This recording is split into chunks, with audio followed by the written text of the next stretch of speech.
लाल चुनरिया गोरी चुरा के में।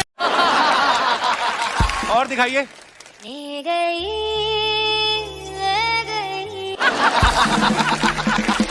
जी हाँ दोस्तों, आपको बता दूं कि पवन सिंह के जन्मदिन पर है जो एक बहुत ही बड़ा गाना आया था सन्नी लियोन के साथ पवन सिंह का। जी हाँ दोस्तों, जिसका नाम था तेरी लाल चुनरिया। जी हाँ दोस्तों, आपको बता दूं कि वही गाना है जो कपिल शर्मा शो में चलाया गया, कि जैसा कि आपने अभी स्क्रीन पर देखा था। जी हाँ दोस्तों, आपको बता दूं कि कपिल शर्मा शो में ही नहीं बल्कि विदेशों में भी एक गाना पवन सिंह का धूम मचा रहा है।